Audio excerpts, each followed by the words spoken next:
Welcome to the Real Wellness Podcast. Today I'm going to be talking about the bullshit stories we tell ourselves. And I'm going to be sharing the stories I told myself and how that all started to unfold. And I'm going to be talking to you about what happens when we tell ourselves those stories. I'm Caroline Douglas. I'm a transformational coach and mentor and a retreat leader. And I created the Harmony Life Wellness Blueprint for the mental, emotional, physical, and spiritual well-being and resilience. And I'm passionate about well-being. So we're going to be starting with that now. So let's dive in. So, what stories have you been telling yourself? And what stories do you tell yourself? Like they are always the same stories. What bullshit stories do you tell yourself? And does it matter what stories you tell yourself? It definitely does. Does this resonate with you? So, depending on our life experience, particularly as a child, we will unconsciously create stories about who we are and about our life and about our capabilities. So, in terms of my childhood, I believed that I wasn't good enough. I believed I wasn't enough. And, you know, I unconsciously chose that role of being a victim and a pleaser and a savior and a rescuer. I don't do that anymore, thank God. But, I chose that, unconsciously chose those roles because it was safe and it was to survive. So, as children, if we've experienced some kind of trauma, then we will unconsciously create a role in order to feel safe and secure. Does this resonate with you? So, because my mum left when I was just before I was 8, she did come to visit twice a week. I unconsciously chose that role of being a rescuer, a pleaser, a savior, um, being a good girl, being trying to be perfect, because I believed, that it would keep me safe and secure and that I would be loved and accepted, which at the time I didn't realize it's a lot of bullshit. So what happens is when we experience trauma as a child, we will unconsciously choose roles to play. But the problem with that is that when we grow up, if we're not aware of this, we keep choosing that role. We're in that role. We're playing that role. And what happens is you then make decisions from a wounded place, from a wounded, disempowered place, from like the victim place, from the pleaser place, or the rescuer, or the savior, or the saboteur, or whatever role it was. And so it's really important, if you're still playing those roles consciously or unconsciously, is to heal and resolve the trauma, the root cause of it, so that you stop playing those roles. We don't sort of choose to play it.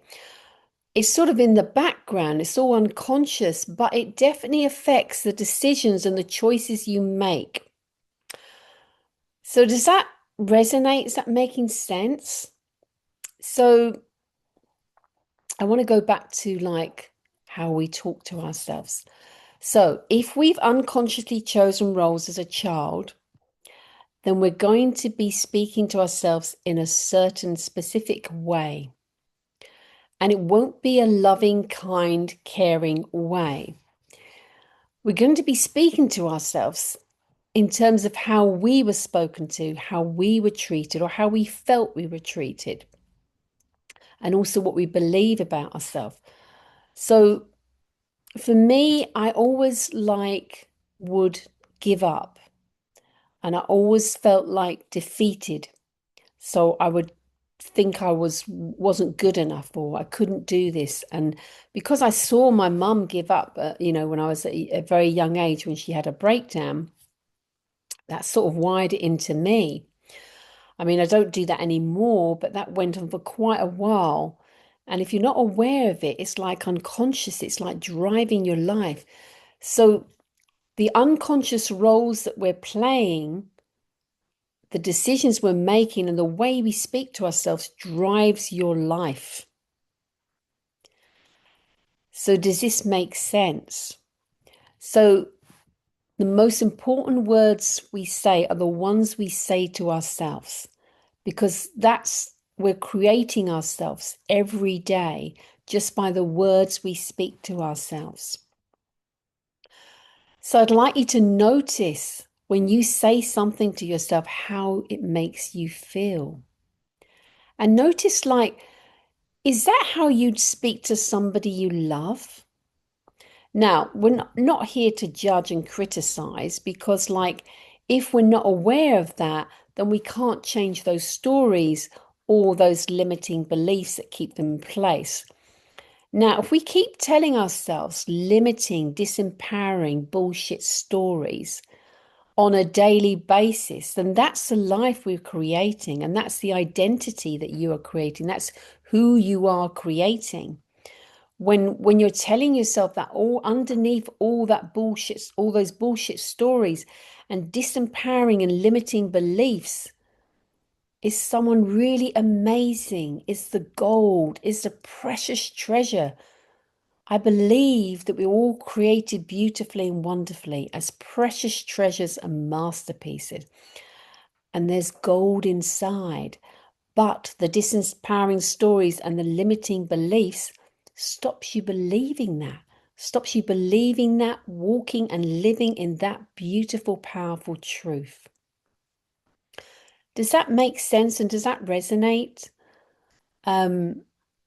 Because once I discovered that, became aware of it, I thought, oh, that makes so much sense. Because when I looked at how my life was going, and it was really reflecting those limiting beliefs and disempowering bullshit stories.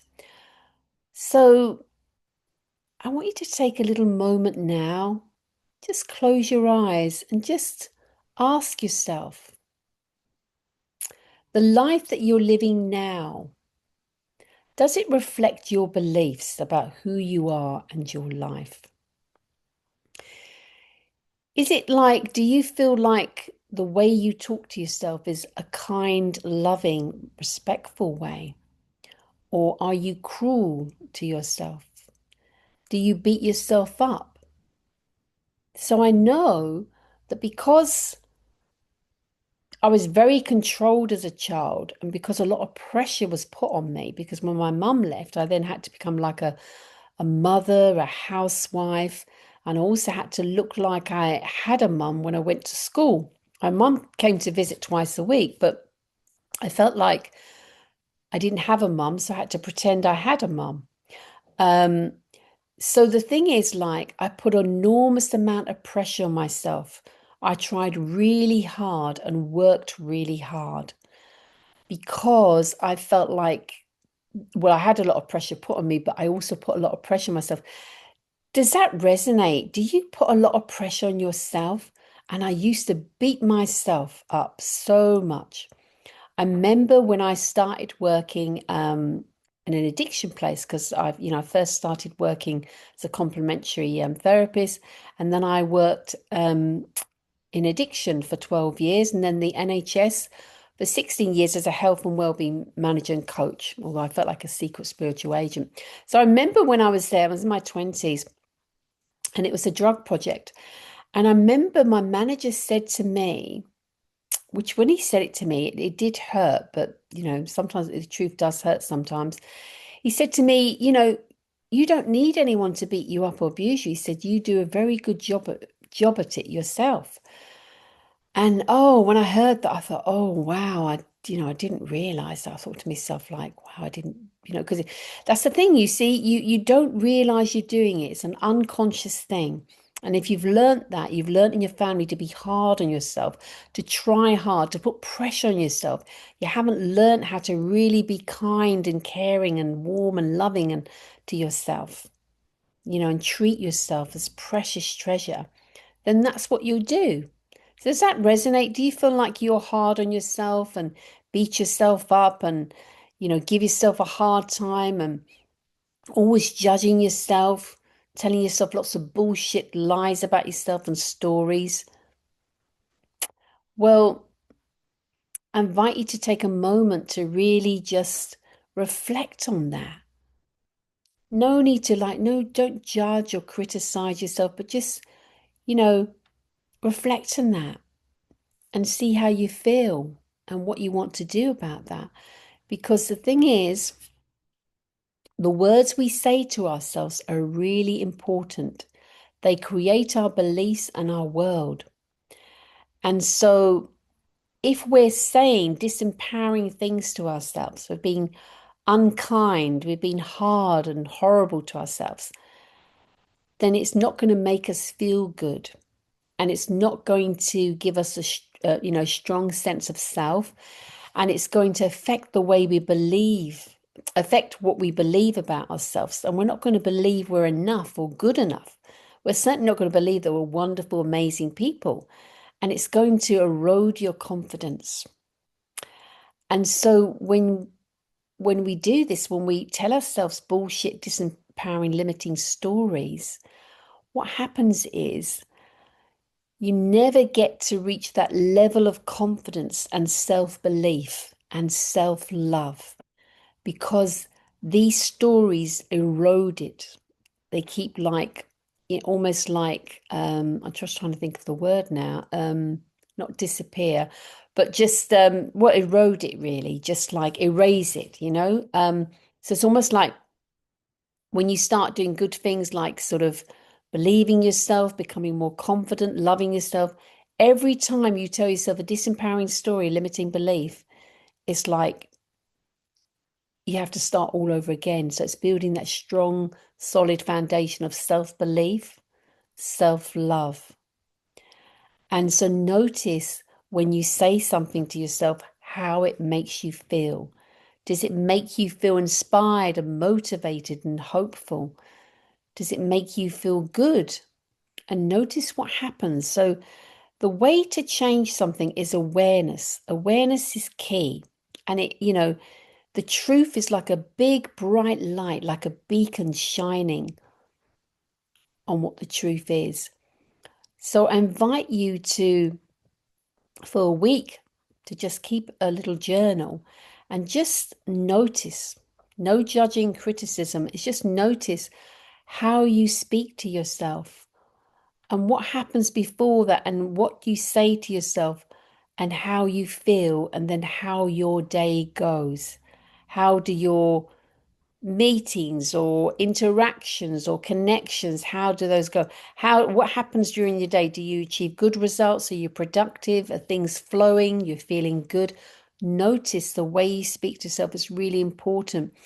It's almost like, when we say those lies to ourselves, our body knows the truth.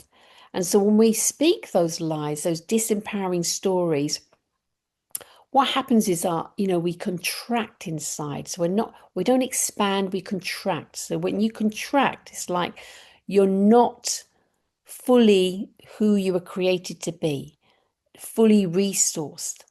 And you're not attracting, you know, everything you desire because of what you're telling yourself.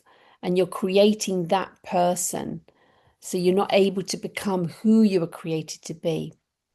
So my invitation is you to start noticing it, becoming aware of it without judgment, and noticing how it makes you feel and what happens during your day. And then start to be kinder and loving to yourself. And say to yourself, well, does this make me feel good, or is this make me feel like crap, because our words are very, very powerful. Our words almost can how can I put it? I would say words are life or they're death. So it's not saying it's going to kill you, the words, but it's almost like when we say beautiful words to ourselves, it's like it activates that life inside us, that life force energy. Whereas when we say words that are not nice to ourselves, then it's almost like our energy becomes dead. It's like our essence like becomes locked up. Our true authentic essence, our true authentic self becomes locked up. So notice when you say words that make you feel alive and words that bring you down. Words are very powerful and words do create our reality. But the way to know this and believe this and see this is to practice this, is to notice, well, are my words having effect or are they not? So I just want to take you through a little exercise now to show you the power of your words. So just close your eyes and take a nice deep breath, a nice slow, deep, easy breath. Now, as you take this breath with your eyes closed, I want you to say something that you would normally say, something that's not very nice to yourself. So it could be, that you're not good enough, you're rubbish, you're worthless, or whatever it is, whatever the words you say to yourself. Now, I want you to notice what happens when you say those words. Notice the pictures you create in your mind, notice the emotions in your body, and notice how it makes you feel in your body. Just imagine inside your body, there is this barometer in the center of your body. And it's almost, let's say it's like a barometer of like feeling more alive or feeling more dead or feeling more, how can I put it, a lower consciousness. Well, just like feeling alive or feeling dead. It's almost like this barometer is your life force energy. So I want you to say what you would normally say that's not very nice and notice, where is that barometer? What happens? Is it right up to the 10 where it's life force energy, it's like flowing energy, or is it right on 0? Notice how you feel about yourself when you say that.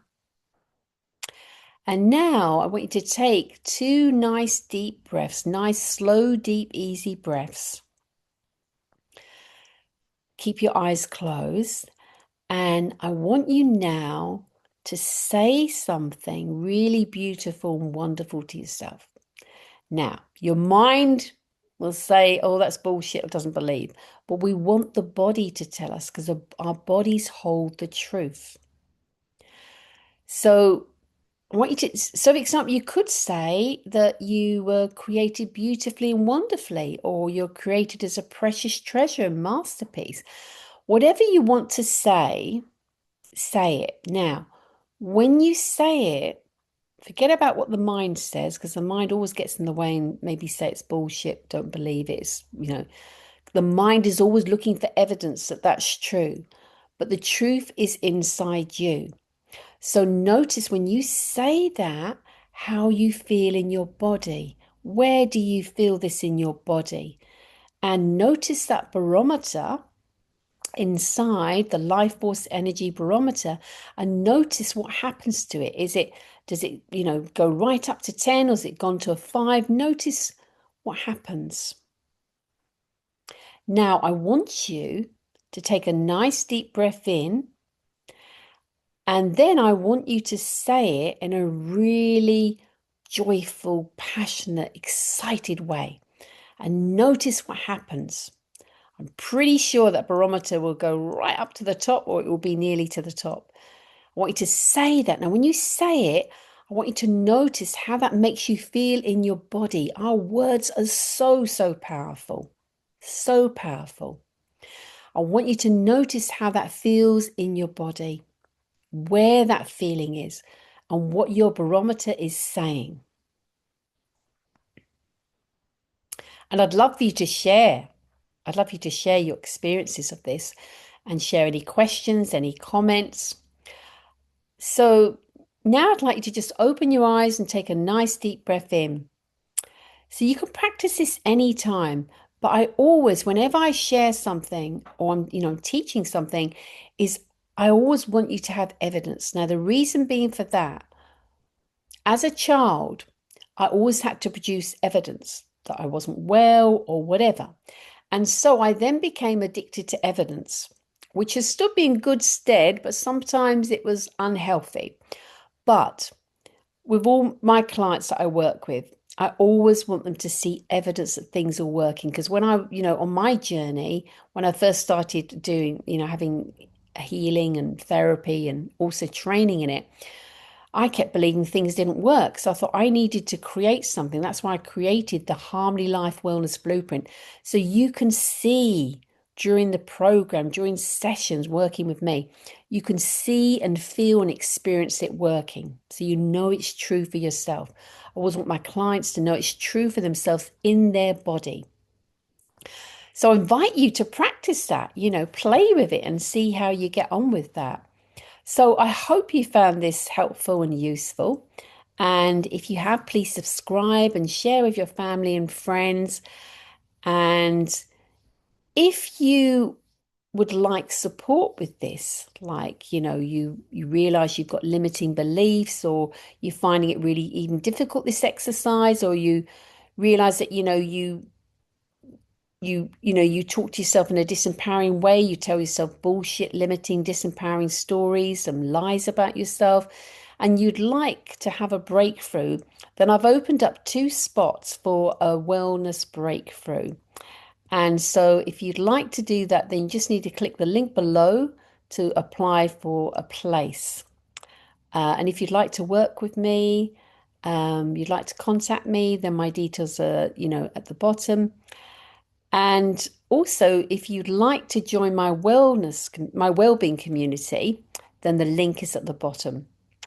So have a wonderful day, and I look forward to connecting with you soon.